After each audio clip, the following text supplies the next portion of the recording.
ಬೆಂಗಳೂರಿನಲ್ಲಿ ಮಳೆ ಅವಾಂತರದ ವಿಚಾರವಾಗಿ ಮುಂಗಾರು ಮಳೆ ಇದೀಗ ತಾನೇ ಪ್ರಾರಂಭ ಆಗ್ತಾ ಇದೆ. ನಿನ್ನೆ ಬೆಂಗಳೂರಿನಲ್ಲಿ ಒಳ್ಳೆ ಮಳೆಯಾಗಿದೆ. ಎಲ್ಲ ಮುಂಜಾಗ್ರತಾ ಕ್ರಮಗಳನ್ನು ಕೂಡ ತೆಗೆದುಕೊಂಡಿದ್ದೀವಿ ಅಂತ ಬೆಂಗಳೂರಿನಲ್ಲಿ ಸಿಎಂ ಸಿದ್ದರಾಮಯ್ಯ ಹೇಳಿಕೆಯನ್ನ ಕೊಟ್ಟಿದ್ದಾರೆ. ಈಗ ಮುಂಗಾರು ಮಳೆ ಪ್ರಾರಂಭ ಆಗಿದೆ. ನಿನ್ನೆ ಒಳ್ಳೆ ಮಳೆಯಾಗಿದೆ ಬೆಂಗಳೂರಿನಲ್ಲಿ. ನಾವು ಎಲ್ಲ ಮುಂಜಾಗ್ರತಾ ಕ್ರಮಗಳನ್ನು ಕೂಡ ತಗೊಂಡಿದ್ದೀವಿ. ಆದರೂ ಮಳೆ ಜಾಸ್ತಿ ಆದಾಗ ಮರಗಳು ಬಿದ್ದೋಗೋದು, ರಸ್ತೆಗಳಲ್ಲಿ ನೀರು ನಿಲ್ತಕ್ಕಂಥದ್ದು ಇದು ಸಾಮಾನ್ಯವಾಗಿ. ಆಮೇಲೆ ಗುಂಡಿಗಳನ್ನು ಕೂಡ ಮುಚ್ಚಲಿಕ್ಕೆ ಈಗಾಗಲೇ ನಾವು ಆದೇಶ ಕೊಟ್ಟಿದ್ದೀವಿ. ಗುಂಡಿಗಳನ್ನು ಕೂಡ ಮುಚ್ಚುತ್ತಾ ಇದ್ದೀವಿ. ಬಹುಶಃ ಈ ತಿಂಗಳೆಲ್ಲ ಮುಚ್ಚಿ ಅದನ್ನು ಪೂರ್ಣಗೊಳಿಸಬೇಕು.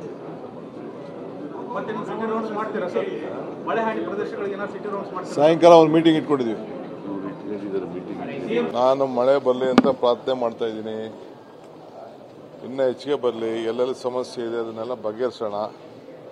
ಸಾಯಂಕಾಲ ಓಟ್ ಮುಗಿಸ್ಕೊಂಡು ಬಂದ ಮೇಲೆ ಒಂದು ಸಭೆ ಮಾಡ್ತಾ ಇದ್ದೀನಿ ರೈನ್ ಡ್ಯಾಮೇಜ್ ವಿಚಾರದಲ್ಲಿ. ನೀವೇನಾದ್ರು ಭೇಟಿ ಕೊಡ್ತಾ ಇದ್ದೀರಾ? ಖಂಡಿತ ಎಲ್ಲೆಲ್ಲಿದೆ ಫಸ್ಟ್ ಆಫೀಸರ್ಸ್ ಎಲ್ಲ ಕರೆದು ಮಾತಾಡಿ